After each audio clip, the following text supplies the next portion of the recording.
Hi friends, welcome back to my YouTube channel healthy and tasty. ಇದೇನು ಗೊತ್ತಾ, ಕಳಲೆ ಅಂತ ಅಂದರೆ ಬಿದುರಿನ ಚಿಗುರು, ಮಲೆನಾಡಿನ ಸ್ಪೆಷಲ್. ಹೆಚ್ಚಾಗಿ ಇದನ್ನು ಮಲೆನಾಡು ಸೈಡಲ್ಲಿ ಮಾಡ್ತಾರೆ. ಇದು ಮಲೆನಾಡು ಸೈಡಲ್ಲೇ ತುಂಬ ಸಿಗುತ್ತೆ. ಇದು ತುಂಬ ಜನಕ್ಕೆ ಗೊತ್ತೇ ಇಲ್ಲ. ಇವನ್ ನನಗೂ ಕೂಡ ಗೊತ್ತಿರಲಿಲ್ಲ. ನಮ್ಮ ಅತ್ತೆ ಮನೆಯಲ್ಲಿ ಮಳೆಗಾಲ ಸ್ಟಾರ್ಟ್ ಆಯಿತು ಅಂದರೆ ಕಳಲೆ ಪಲ್ಯ ಫಿಕ್ಸ್.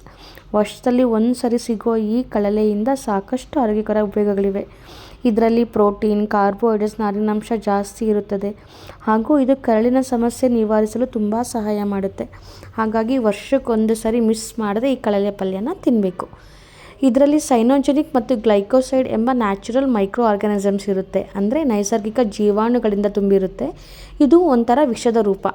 ಹಾಗಾಗಿ ಅಡುಗೆ ಮಾಡುವ ಮುಂಚೆ ಇದನ್ನು 2-3 ದಿನ ನೀರಿನಲ್ಲಿ ನೆನೆಸಿ ಆಮೇಲೆ ವಾಶ್ ಮಾಡಿ ಮತ್ತೆ 2-3 ಬಾರಿ ನೀರಿನಲ್ಲಿ ತೊಳೆದು ಇದನ್ನು ಉಪಯೋಗಿಸ್ಕೋಬೇಕು. ನಾನೀಗ ಅದೇ ರೀತಿ ಮಾಡಿ ಕಳಲೆನ ಸಣ್ಣ ಸಣ್ಣದಾಗಿ ಹೆಚ್ಚಿಟ್ಕೊಂಡಿದ್ದೀನಿ. ಈಗ ಹೆಚ್ಚಿಟ್ಕೊಂಡಿರೋ ಕಳಲೆನ ಒಂದು ಕುಕ್ಕರ್ನಲ್ಲೇ ಹಾಕ್ತಾಯಿದ್ದೀನಿ.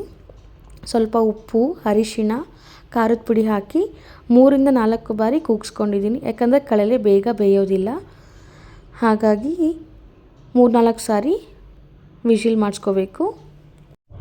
ಈಗ ನಾನು ಸಿಂಪಲ್ಲಾಗಿ ಯಾವುದೇ ಮಸಾಲನ ಹುರಿಯದೆ ಡೈರೆಕ್ಟಾಗಿ ಮಸಾಲನ ಆ್ಯಡ್ ಮಾಡಿ ಮಿಕ್ಸರ್ಗೆ ಹಾಕಿ ಒಂದು ಸಿಂಪಲ್ಲಾಗಿರೋ ಕಳಲೆ ಪಲ್ಯನ ಮಾಡ್ತಾಯಿದ್ದೀನಿ.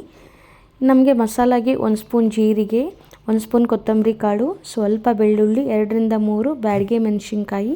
ನಿಮಗೆ ಬೇಕಾದರೆ ಇನ್ನೊಂದು 2-3 ಬ್ಯಾಡಗೆ ಮೆಣಸಿನ್ಕಾಯಿ ಆ್ಯಡ್ ಮಾಡ್ಕೊಳ್ಳಿ ಖಾರಕ್ಕೆ ತಕ್ಕಂತೆ.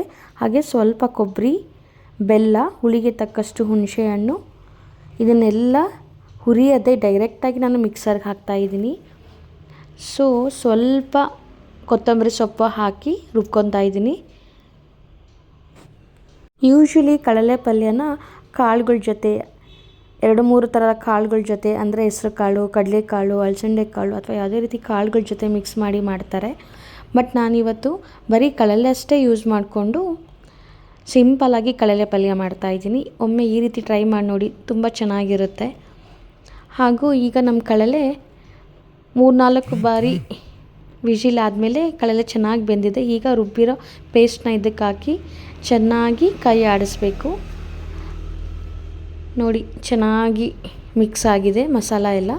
ಆಮೇಲೆ ಒಂದು ಸಿಂಪಲ್ಲಾಗಿರೋ ಇಂಗಿನ ಒಗ್ಗರಣೆ ಕೊಟ್ಟರೆ ನಮ್ಮ ಕಳಲೆ ಪಲ್ಯ ರೆಡಿಯಾಗಿರುತ್ತೆ. ಎಣ್ಣೆ, ಸಾಸಿವೆ, ಜೀರಿಗೆ, ಕರಿಬೇವು, ಸ್ವಲ್ಪ ಹಿಂಗು ಕೊಟ್ಟು ಒಂದು ಒಗ್ಗರಣೆ ಕೊಟ್ಟರೆ ನಮ್ಮ ಕಳಲೆ ಪಲ್ಯ ರೆಡಿಯಾಗಿದೆ. ಇದನ್ನು ಚಪಾತಿ ಅಥವಾ ಅಕ್ಕಿ ರೊಟ್ಟಿ, ಜೋಳದ ರೊಟ್ಟಿ ಜೊತೆ ತಿನ್ಬೋದು. ಟೇಸ್ಟ್ ಮಾತ್ರ ತುಂಬ ಚೆನ್ನಾಗಿರುತ್ತೆ. ನಿಮಗೆ ಕಳಲೆ ಅಂದರೆ ಸಿಕ್ತು ಅಂದರೆ ತಪ್ಪದೆ ಮನೆಗೆ ತೊಗೊಂಬಂದು ಟ್ರೈ ಮಾಡಿ ಹೇಳಿ ಹೇಗಿತ್ತು ಅಂತ. ನಾನೀಗ ಹಾಗೆ ಇದು ಸಿಂಪಲ್ಲಾಗಿ ಬರೀ ಕಳಲೆ ಅಷ್ಟೇ ಯೂಸ್ ಮಾಡಿಕೊಂಡು ಪಲ್ಯ ಮಾಡೋದು ತೋರಿಸ್ದೆ. ಹಾಗೆ ಇದರಲ್ಲಿ ಜೊತೆಗೆ ಮಿಕ್ಸ್ ಕಾಳುಗಳನ್ನ ಯೂಸ್ ಮಾಡಿಕೊಂಡು ಹೇಗೆ ಕಳಲೆ ಪಲ್ಯ ಮಾಡೋದು ಅಂತ ತೋರಿಸ್ತಾ ಇದ್ದೀನಿ. ನಾನಿಲ್ಲಿ ಕಡಲೆಕಾಳು, ಹೆಸರು ಕಾಳು, ಅಲಸಂದೆ ಕಾಳು ಎಲ್ಲ ಥರದ 3 ಥರದ ಕಾಳುಗಳನ್ನ ಮಿಕ್ಸ್ ಮಾಡಿಕೊಂಡು ಮಾಡ್ತಾಯಿದ್ದೀನಿ ಕಳಲೆ ಪಲ್ಯನ. ಈಗಾಗಲೇ ಹೆಚ್ಚಿಟ್ಕೊಂಡಿರೋ ಕಳಲೆನ ಹಾಕ್ತಾಯಿದ್ದೀನಿ.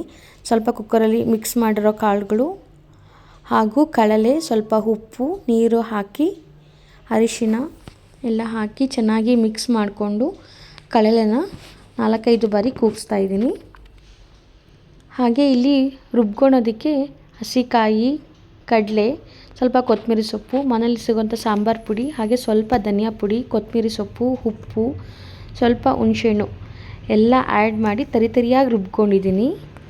ಈಗ ಒಂದು ಪಾತ್ರೆಗೆ ಸ್ವಲ್ಪ ಎಣ್ಣೆ, ಸಾಸಿವೆ, ಜೀರಿಗೆ, ಕರಿಬೇವು, ಹೆಚ್ಚಿಟ್ಕೊಂಡಿರೋ ಈರುಳ್ಳಿ ಹಾಗೆ 1 ಟೊಮೊಟೊ ಹಾಕಿ ಚೆನ್ನಾಗಿ ಬೇಯಿಸ್ಕೊತಾ ಇದ್ದೀನಿ.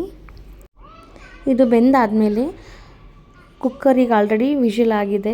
ನಾನು ಬೇಯಿಸಿಕೊಂಡಿರೋ ಕಳಲೆ ಕಾಳುಗಳನ್ನ ಇದಕ್ಕೆ ಮಿಕ್ಸ್ ಮಾಡಿ ನಾವು ಹುರಿದಿಟ್ಕೊಂಡಿರೋ ನಾವು ತರಿಯಾಗಿ ರುಬ್ಬಿರೋ ಪೇಸ್ಟ್ನ ಇದಕ್ಕೆ ಆ್ಯಡ್ ಮಾಡ್ತಾಯಿದ್ದೀನಿ. ಆ್ಯಡ್ ಮಾಡಿ ಚೆನ್ನಾಗಿ ಸ್ಲೋ ಫ್ಲೇಮ್ನ ಚೆನ್ನಾಗಿ ಕುದಿಸಿದ್ರೆ ನಮ್ಮ ಕಳಲೆ ಪಲ್ಯ ರೆಡಿ ಆಗುತ್ತೆ.